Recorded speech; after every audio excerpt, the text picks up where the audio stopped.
There's products we make. There's one product we make for the roller coaster industry. There's 1,600 individual components that are basically built into one product. So they all, again, have to be perfectly machined and work together. And we're talking about this, when somebody has a hamburger in California, it's going to be very likely that it was a part that was built right here that helped produce that. They could have one in California, they could have one in South Korea, they could have one in Indonesia, Australia. It's being made right here in Higgins for the world. That's great. That's terrific. Yeah.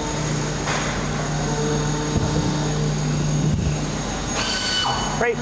So one of the things that we've always done early on, so that one of our objectives is to be able to take people who have really never even seen a CNC machine before and be able to adapt them very quickly to be able to run our type of part, okay, and our type of business. So one of the things you'll notice as you're walking through here is all of our machines in the CNC side are fully standardized, okay, the exact same brand. What that enables us to do is basically standardize our training, standardize our process so we can actually, and make it more flexible, we can move from one machine to another. And for repair purposes, it's a lot easier as well. If something goes down, we have an in-house technician that knows this brand of machine. So what helps us there, especially in an area where there are limited, highly skilled CNC people, we can take somebody from the street in anywhere from 6 to 12 weeks, make them a fairly high-level machinist. In fact, we've just seen it. We did training down at LCTI in Allentown. Incredible training facility. And we basically took some machinists and we took people from our fabricating facility who have never been on a CNC machine before. Their pre-test, 2 guys went through, their pre-tests were a 35 and a 0.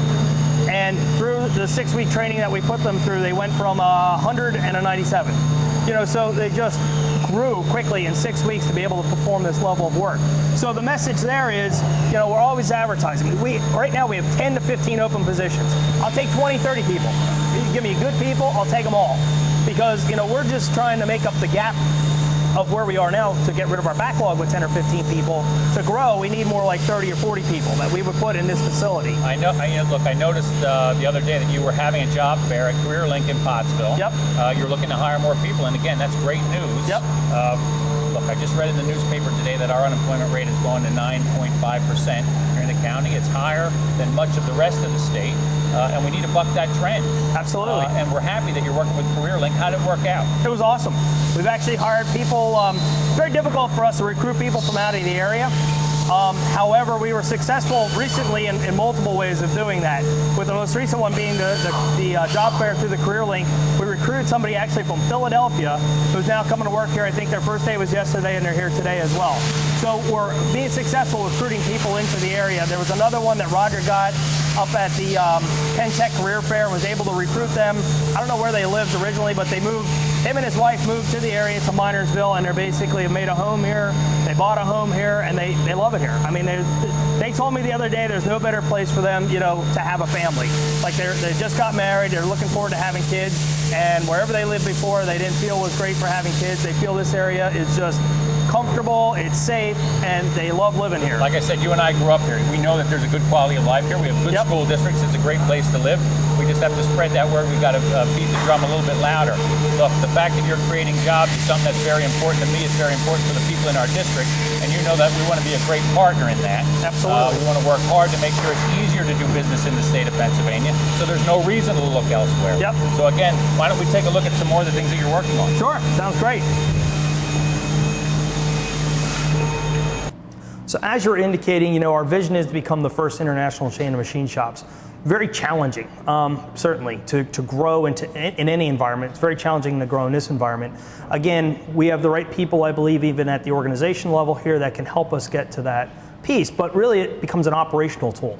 What we're doing is we're trying to create a franchise model. We're not looking to sell our business or franchise the business, but what you've seen and will see here today is the fact that we're very systematized about how we do business. Most companies in our industry are very good at their trade. Unfortunately, they're not so good at the business of machining or not so good at the business of fabricating. The fact that we've been able to bundle all things under one roof is unparalleled in our industry. The fact that we do CNC machining, we do fabricating, we do powder coating, we do assembly and testing in one building, even engineering and design, at the very beginning of new products. puts us in a different stratosphere from other companies. I think that's been one of the catalysts that enable us to grow, that coupled with the great people that we have here. But what you see is the fact that we pay close attention to the systems. Now that wasn't always the case. In the very beginning, you know, I don't know if I ever told you the story, but basically when we first started, we were in my dad's garage. He owns Ashland Diesel Engines up in Ashland. And he's a crazy inventor. He always comes up with goofy stuff, you know, like just weird things that you just kind of dismiss immediately. But one day he calls me, I'm in Virginia, and he has a great idea for a fuel filter system. He, you know, working on the diesels, he had people complaining about changing their fuel filter. It was very difficult to change our fuel filter. So we started a business to basically, for our own product, to develop a product that helps somebody take a 2-minute fuel filter change and be able to convert it into a 2-second, you know, or 2-hour fuel filter change into a 2-minute fuel filter change. And they could do it in their best clothes all along the road on a Sunday. You know, I mean, it was just something that we really simplified a process for them. I knew that. So it was 1996. 1996. And you patent this idea, and that's where Ashland Technologies got its foothold. That's right. In fact, right there is our very first machine. It's a 6-spindle drill we drug out of a junkyard down in Reading. Had to rewire everything, refurbish everything. But right there is the very beginning of this company, and it started with the Prime Lock product that was invented by both my father as well as Mark Mensch, who's actually you know, seen here in his younger days. You know, I'd come up from Virginia on the weekend, we'd make parts, and my job was to sell it. Their job was to make it, my job was to sell it. Well, the selling part of it was a bit of a challenge in the beginning, and we did a typical Tommy boy, and then we loaded up the Jeep and just drove out of Ashland. In fact, when I stopped at the red light in Ashland, got hit in the head with a box that was packed that tight of stuff, right, you know. And we sold our way across the country and, you know, basically developed the distribution from there. In fact, this is the product right here. It's called Prime Lock, and it basically, like I told you, it relocates the fuel filter. So this represents where it was in the engine. We block it off, we relocate it to the top of the engine. We even incorporated a fuel restriction indicator so people could tell when to change it. But even as early as this, I think this product right here demonstrates the quality that we've always focused on all the way through the growth of the business. This is a mirror finished stainless steel, far more expensive than a chrome plated plate. But we felt that it's a much better quality though. If you get a scratch in this, you can buff it out. I mean, this right here, and the quality and this goes in an engine. Nobody even sees this, but we made it mirror finished stainless steel. You know, even our plates are just state of the art, and that's how we've evolved the business, and we've stayed focused on that.